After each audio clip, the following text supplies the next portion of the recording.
Olá galera, nossa aula número 12, urbanização.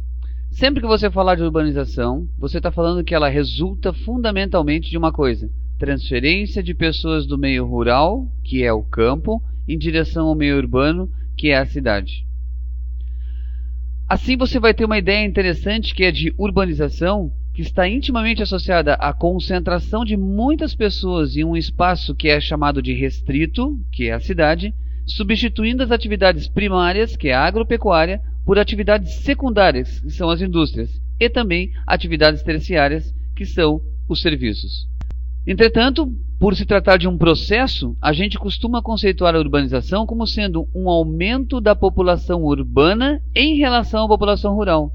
E nesse sentido, galera, só ocorre urbanização quando o percentual de aumento da população urbana é superior ao da população rural. A urbanização é um fenômeno chamado de recente. Por quê? Apesar de ter sido iniciado, o processo de urbanização ter se iniciado então com a Revolução Industrial, que é lá pelo século XVII, XVIII, foi até meados do século XX o crescimento dessa urbanização um fenômeno relativamente lento e circunscrito. Ou seja, após a Segunda Guerra Mundial é que esse fenômeno foi concluído nos países desenvolvidos e acabou sendo o início de uma maneira avassaladora em muitos países subdesenvolvidos, na maioria dos países latino-americanos e em outros países asiáticos. O continente africano, até hoje, ele é muito pouco urbanizado. Segundo dados do Relatório do Desenvolvimento Humano, em 1995, ele foi publicado pela ONU, a população que vive em cidades antigas atingiu 34% do total em 1960 e 44% já em 1992. O que a gente percebe é que todos os países desenvolvidos, bem como alguns países já de industrialização, que a gente chama de recente, apresentam taxas altas de urbanização. Com exceção da China e da Índia, com as maiores populações do planeta e de industrialização recente, todos os países industrializados, atenção, todos os países industrializados são urbanizados. Há países que apresentam índices muito baixos de industrialização e outros que praticamente não dispõem de parque industrial e mesmo assim são fortemente industrializados. As imagens que você mostra abaixo são Xangai na China, Bombaim na Índia, né? E em contrapartida você tem ali Paris na França, que a gente pode dar os exemplos nesse sentido que a gente estava colocando da urbanização. Conclui-se, portanto, então que existem dois fatores básicos que condicionam a urbanização. Primeiro, o atrativo, que é o que atrai população para a cidade, e o repulsivo, que as repelem do campo. Aqui nessa imagem, com o gráfico aqui, a gente vai observar que a cidade que tem o maior número de aglomeração urbana é Tóquio, no Japão, né? Depois Mumbai, na Índia, Cidade de México, no México, São Paulo, Brasil, New York, Estados Unidos da América. E aqui você tem a imagem do número 11 de Lagos, na Nigéria. Lagos, na Nigéria, é a metrópole que mais cresce no planeta Terra, ok? Ela que tem maior crescimento. Sempre que você falar em rede urbana, ela é formada pelo sistema de cidades, interligadas umas às outras através dos sistemas de transporte e de comunicações. A imagem aqui do lado que a gente vê é a famosa Bosch-Wash, né, que vai de Boston até Washington. Nós vamos falar um pouquinho depois também.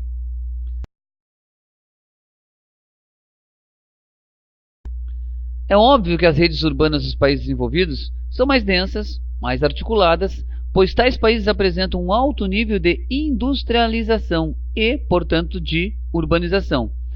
Economias diversificadas, dinâmicas, um vigoroso mercado interno, uma alta capacidade de consumo. Lembrem do que eu vou falar: quanto mais complexa a economia de um país ou de uma região, maior é a sua taxa de urbanização. E a quantidade de cidades, mais densa é a sua rede urbana e, portanto, maiores são os fluxos que as interligam.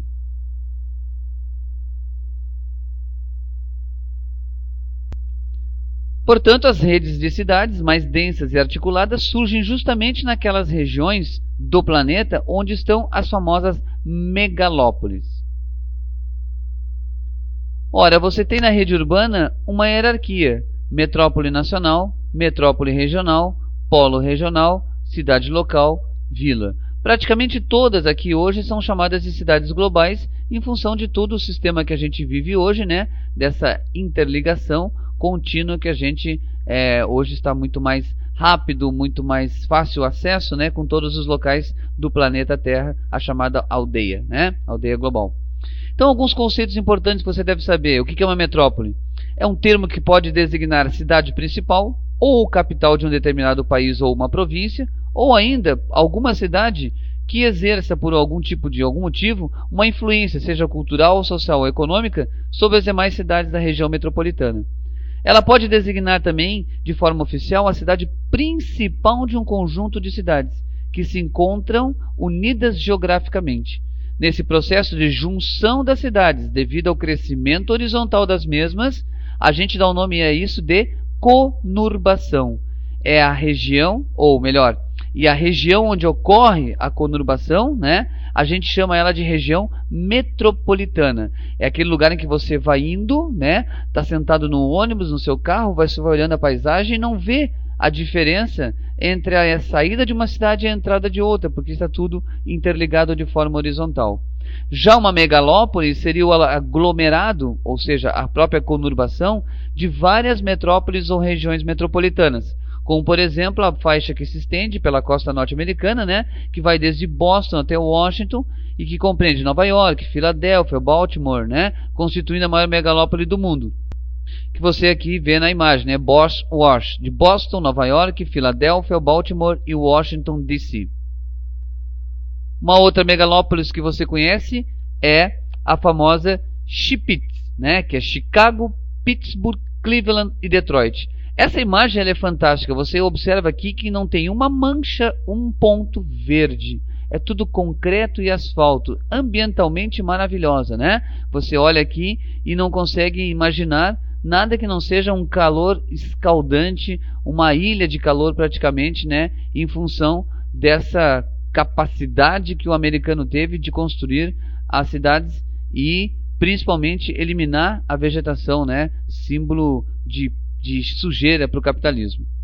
Temos também uma megalópole chamada Tokaido, vai de Tóquio, Kawasaki, Nagoya, Kyoto, Kobe, Nagasaki e Osaka, né? Bem conhecida por causa de um problema que você tem ali, que é a ocupação territorial do Japão, é somente na planície litorânea, por causa do número de vulcões que existe nessa região, né?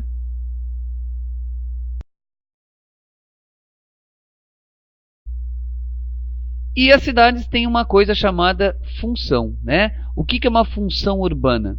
É a atividade principal que leva a considerar esta ou aquela cidade, que é chamada de especializada, nessa mesma atividade. É claro que em todas as cidades tem inúmeras atividades, né? Um pouco de comércio, banco, universidades, etc. Mas sempre uma delas se destaca em alguma forma, onde ela ganha dinheiro, fama, onde ela é conhecida, né? Como a gente vê a imagem aqui no final, embaixo, que é a de Veneza, na Itália, por causa das suas belezas, né? E por ser dentro d'água, né? Então é aí que fica essa fama da cidade de Veneza. Temos uma cidade que a gente chama de cidade financeira, né? Ou uma função financeira, que é Nova York. Aqui você está vendo a imagem de Wall Street, né? Centro nervoso, centro de todos os problemas econômicos centralizam ali. Alguma instabilidade em Wall Street acaba refletindo pelo planeta todo. Aqui a gente vê Paris, né? Paris, eterna cidade-luz, né?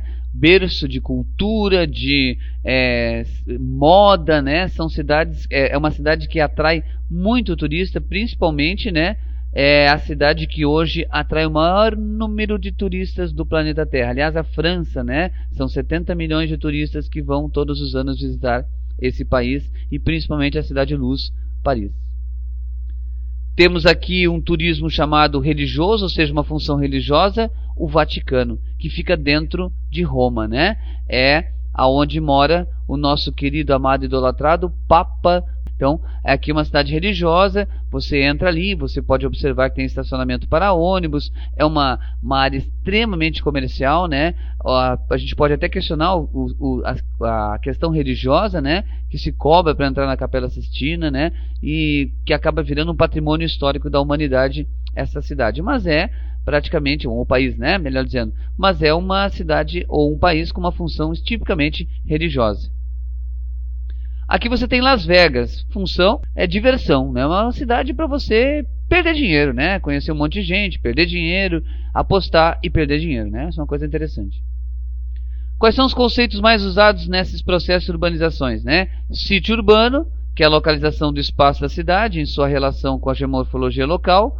Você tem em planícies Londres, Nova York, Paris e algumas outras cidades. Em planaltos, Brasília, São Paulo, Curitiba. Em montanhas, Ouro Preto, México, La Paz. E em locais insulares, ilhas, Florianópolis, São Luís do Maranhão, Guarujá, São Paulo e algumas outras. Naquela área toda da região do ABCD, Santo André, São Bernardo, São Caetano de Diadema e toda a região no entorno, que você já ouviu falar pelo menos, é onde você tem o momento em que duas ou mais cidades inicialmente separadas crescem horizontalmente, se fundem fisicamente, com o tempo conservando cada uma delas a sua própria autonomia, ou seja, aquele processo que você conhece por conurbação. Temos aqui uma aglomeração urbana, ou chamada de metrópole, né? Considera-se tradicionalmente, né, como aglomeração urbana ou metrópole, o conjunto formado por uma cidade principal e uma série de núcleos que a ela vão se agregando espacialmente, ainda que continuem na condição de municípios autônomos, sem depender funcional ou juridicamente do núcleo principal. Então aqui você está vendo a região metropolitana de Porto Alegre, né? Porto Alegre, no Rio Grande do Sul, onde você tem ali Porto Alegre, a cidade principal, capital, e todo o entorno, Viamão, Santo Antônio, Glorinha, Gravataí, Sapucaí, Esteio, Guaíba, Eldorado, ou seja, região metropolitana de Porto Alegre. Área metropolitana, a gente utiliza esse termo áreas metropolitanas funcionais a algumas locais, algumas zonas que contêm os seguintes aspectos. Primeiro, presença de uma cidade central com um determinado tamanho.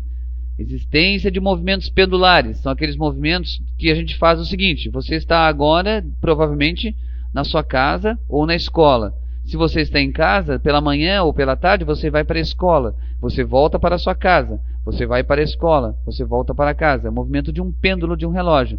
Esse é o movimento pendular, né? Então, movimentos pendulares de trabalhadores de núcleos satélites com sistemas de transportes, comunicações, que permitam que as relações entre a cidade central e os municípios no entorno, chamados contíguos, sejam os mesmos da sua área de influência.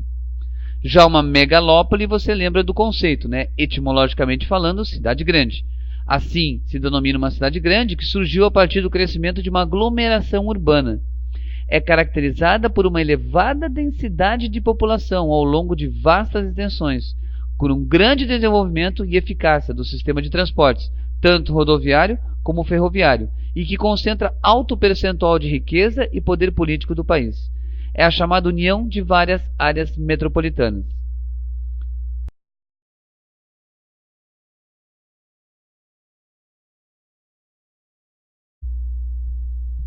Vamos lá, galera. Nossa aula número 12